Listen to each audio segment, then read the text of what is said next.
Hello, everybody, and welcome to Forever Box. The Springbok season has officially begun with the squad assembling in Johannesburg yesterday, and today will take to the field for the start of their on-field preparations to really get the international season going. With the first test scheduled for July, but the first game for the Boks on the 28th of June against the Barbarians. And some pretty big news is there is an additional member to the squad. It was set to be a 54-man squad.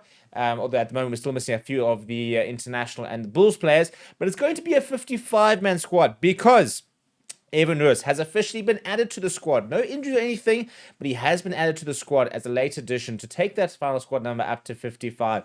Why? We're not entirely sure, but lots of calls for him to be included in the squad. Lots of people quite surprised that he wasn't in the squad, especially given the position he plays in the number 8 jersey, still being so hotly contested. And the fact that he has been called in shows that he was very much always on the radar, but just maybe was left out in the initial squad.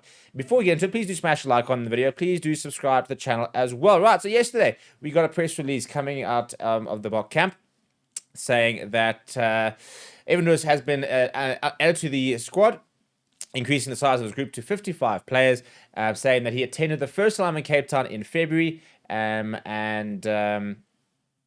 but that's basically it, really. Sorry, I thought it was actually more, but that was it. There was no sort of talk about potential injuries or the likes of that, or why he's been included versus why he was excluded in the first place. Something we'll have to try and ask Rassie Erasmus when we eventually do get to chat to him for the first time this year's. But basically, the Bulls and Leinster are in the final this weekend. Bath and Leicester are in the Premiership Final on the same day. So all the players involved in those squads are obviously not with the Boks, but they will all sort of join the Boks as and when they can. So something like Andre Pollard, for example, involved this weekend. Archie Snyman involved this weekend. All your Bulls players involved this weekend. And as they all sort of finish up, then they'll start sort of in drips and drabs start to join the Boks squad. In terms of their preparations, they are in Johannesburg at the moment. They'll be based here for this week, where they will start their sort of the on-field training sessions and the likes of that. A lot of this week will probably be baseline stuff, gauging people's fitness, working out where people are, who might need to be rested a few, who might need to be pushed a bit more in terms of having not played a lot recently. For example, like your Lions players haven't played in a few weeks now. And then they'll have the weekend off, and then they'll regather next week in Cape Town to start really ramping up preparations for the Barbarians game, which is on the 28th of June. So just over 2.5 weeks, I suppose, until we do get Springbok rugby action down in Cape Town. Now let's talk about Evan Roos, shall we? Because that poster right there sort of shows you why it's always controversial when he's left out. Evan Roos, when he basically started his career, kickstarted his career really back at the Stormers after a short stint at the Sharks, has been fantastic for the Stormers, and he came out firing. He was the next gen player of the year in the URC in his first season. I think he was just 21 years old at the time, and that was his breakout season. And we sort of looked at the player and we went, "Hello, here it is. Here's our big number 8. This is the next best thing." But he's had a bit of an up and down career, to be honest. So he had a couple of injury issues as well recently, but for somebody who was just so good so quickly for the Stormers when he made his debut back in 2020, he just didn't really seem to ever get to the Springbok opportunity. And when he did get his chance for the Boks, never really sort of, I think, managed to replicate that form. Now, it's obviously very different. First of all, there are different levels to the game in terms of test matches versus URC. I think there's a lot more space in the likes of a URC to express yourself. And, he's a player that really enjoys the fringes of the game and, can exploit poor defense. I think at obviously a test match level, far less room for error, far less room for you to really express yourself. And I think it takes a while for certain players to be able to adapt to test match rugby. And I think he's an exact opposite example of a player that does need a bit of time. He has had moments, there's no doubt about it. I think of that break against Wales a year ago. Twickenham had some really good stats at the end of that game. A couple of line breaks, lots of meters gained. But he's a player who's not always been associated with sort of the tighter parts of the game, which is where you really have to thrive at test match level. It's where Dwayne Vermeulen, was a complete level above the rest of players in the world, to be honest, in terms of the way that he could get involved in the tight phases of the game at the breakdown, defensively, even on attack. It's not really about running those lines, seeing those gaps, but more about can you find meters gained in contact. Can you sort of really make yourself felt physically in the sort of the tighter spaces of the game? Because that's where the best test match players can do it. That's where players like Evan Roos and Pieter-Steph du Toit and the likes of like an Artie Severe, that's where you see how they're a different level above, because they can find meters at all time. And they always seem to manage to make an impact even in really tight games and when games are being played at the highest level.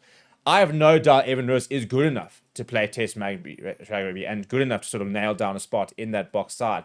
But he's had to adapt his game, and we're seeing him add a little bit more to his game, I think, this season, and maybe not be quite as flamboyant, I suppose, maybe potentially the word, or kind of X-Factor-ish, where he was sort of running around with backline players and kind of using his speed and trying to get involved in more sort of the battle stats of the game. At the breakdown, for example, and on the fringes of breakdowns versus on the fringe of the actual field itself, where he found himself there by centers and the likes of that.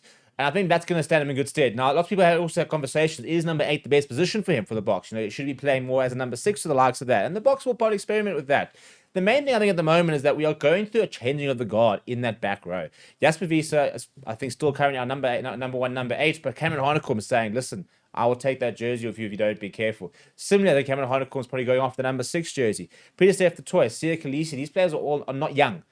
So we are seeing more and more sort of players come through. Even Kwagga Smith, for example, is going to start getting on in years. He's been around for a while. So there's opportunities for young players to start really throwing themselves in the mix. And Evan Roos is somebody who wants to be part of the conversation. And he wants to get caps so that he can prove it. Because I think he is a player. If he can get an extended run, settle into the box, settle into the environment, I do think he could become one of the key players for the Boks. And we talk about the fact that Rassie Erasmus always likes players to have a party trick, inverted commas. There's basically got a minimum that you have to be able to do to be able to play for the Boks, but you also have to have something that you bring, something unique you bring. And every player's kind of got that. So you look at a Kwagga Smith, for example, and he's not the biggest player, but I mean, he's one of probably the best breakdown player in the world. And he's got that, he makes meters because of his pace, for example, and his footwork rather than his physical ability. You've got players like a Anarchia Sneema and his offload game. That's something that he has that nobody else has.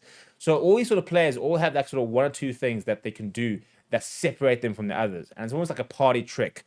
He's got those sort of ability. He's got that X-Factor ability. I mean, he'll probably be the quickest loose forward we've got. Him and Pieter-Steph du Toit probably be, and Kwagga Smith will probably be the 3 fastest in the squad, for example.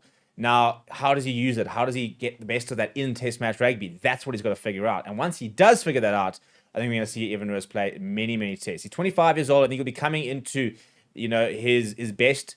This is where he'll be, starting to hit his prime in the next few years. So at the World Cup at 27 years old, that's where you often play some of your best rugby. So this is a really important year or two for Evan Roos to basically just knuckle down, get himself into that mix, stay in that mix, and when you get the opportunities, make sure that you get yourself, more. Go every single time you go out, go earn another opportunity in that jersey, earn another cap, earn that spot on the bench, earn the spot in the starting lineup, and you keep doing that every single time. It's about, I need to play well enough that they can't drop me. And if you keep doing that, you can become one of the best players in the world.